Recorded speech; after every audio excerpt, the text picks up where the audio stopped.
kebijakan tersebut. 3. Apa saja yang menjadi kekurangan kebijakan yang diterapkan? 4. Bagaimana hasil dari kebijakan yang diterapkan?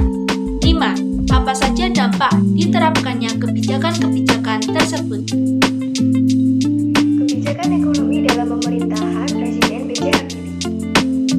Kebijakan ekonomi yang dibuat B.J. Habibie yaitu yang pertama, menekankan praktik monopoli. Presiden ketiga Republik Indonesia B.J. Habibie memiliki peran besar dalam perkembangan perekonomian Indonesia, antara lain dengan menekankan praktik monopoli dan tumbuhnya persaingan usaha tidak sehat.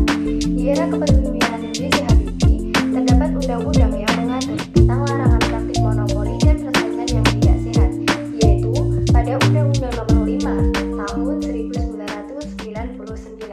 Undang-undang ini membuat KPUU berhasil menyelamatkan uang negara dan termasuk menguntungkan masyarakat dari terjadinya proyek asal jadi, sebab dana proyeknya tergerus oleh permainan yang tidak sehat. Yang kedua adalah warisan Habibie Economic. Habibie Economic adalah aliran pemikiran yang penting dan relevan untuk diterapkan saat ini dan juga mendatang. Model konsep alih teknologi seharusnya memang ditempelkan dalam berbagai negosiasi kebijakan investasi, terutama investasi asing. Yang ketiga, membebaskan tahanan politik. Salah satu kebijakan yang diambil Habibie adalah membebaskan tahanan politik guna menghadirkan kebebasan berdemokrasi kepada setiap orang. Langkah tersebut dinilai respon positif oleh pelaku ekonomi pada saat itu karena Presiden Habibie dianggap menghadirkan kepastian hukum bagi setiap warga negara. 4.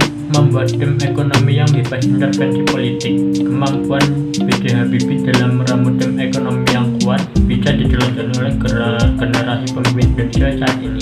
Tim yang dipilih merupakan sosok-sosok yang terbaik dan tidak ada intervensi yang sifatnya politik dalam prosesnya.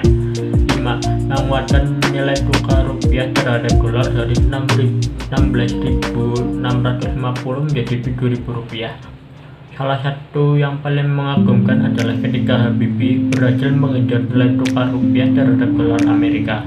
Di periode kepemimpinannya yang tidak lama, Habibie bisa menjadikan kurs rupiah juga menguat tajam.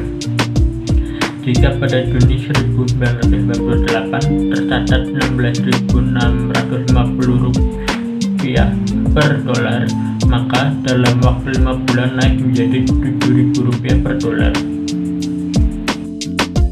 6. Meningkatkan pertumbuhan ekonomi yang minus menjadi positif.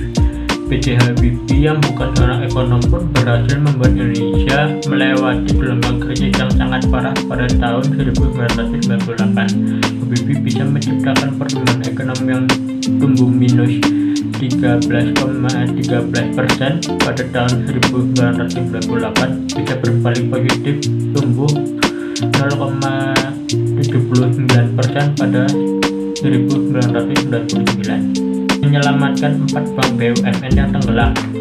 Habibie juga berhasil menyelamatkan industri perbankan yang hancur diterpa krisis berkat perannya proses merger. 4 bank BUMN yang tenggelam akhirnya terrealisasi. 8. Independensi Bank Indonesia.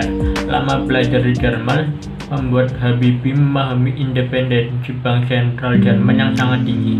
Salah satu tujuan pembentukan independensi Bank Indonesia adalah agar fokus menjaga kondisi moneter domestik, khususnya menjaga kondisi perekonomian pasca krisis Asia 1998. Bank Indonesia juga menjadi bank sentral yang independen melalui Undang-Undang Nomor 23 Tahun 1999 tentang Bank Indonesia.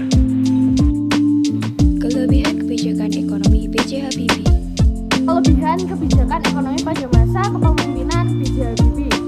Nah, pada kepemimpinan B.J. Habibie, kebijakan-kebijakannya memiliki kelebihan antara lain yang pertama, inflasi Indonesia turun yang awalnya 77,6% menjadi 2%, yang artinya turun sangat jauh dari 77,6%.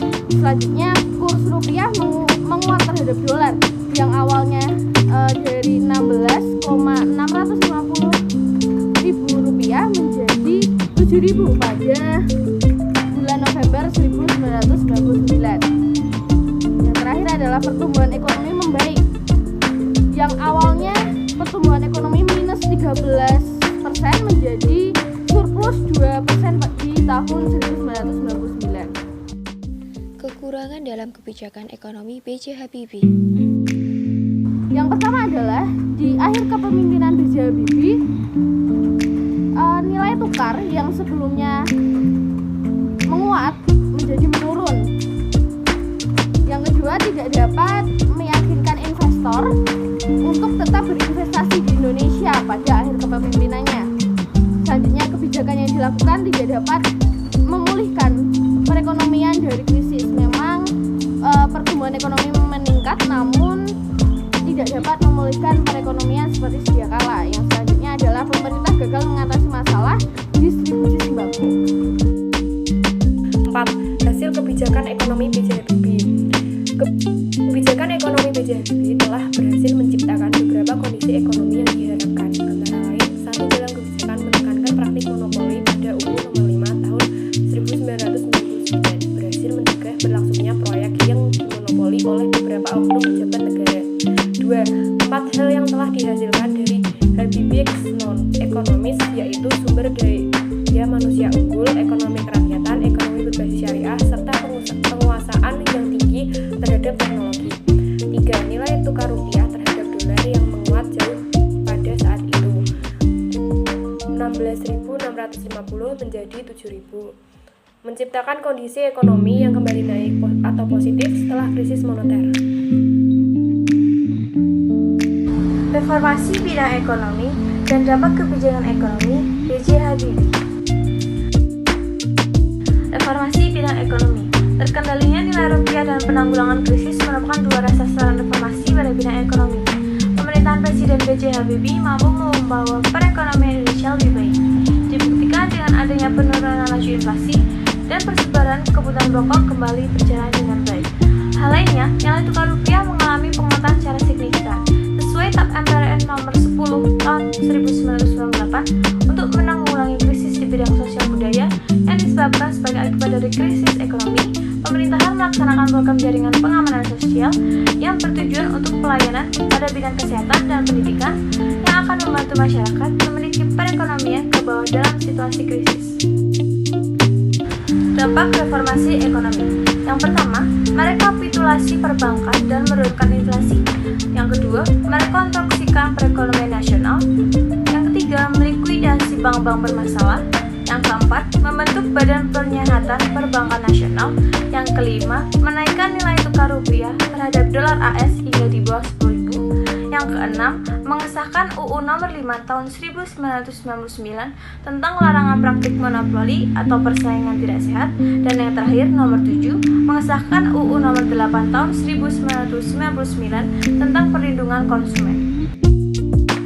Sekian dari kelompok kami, kurang lebihnya mohon maaf. Terima kasih. Wassalamualaikum warahmatullahi wabarakatuh.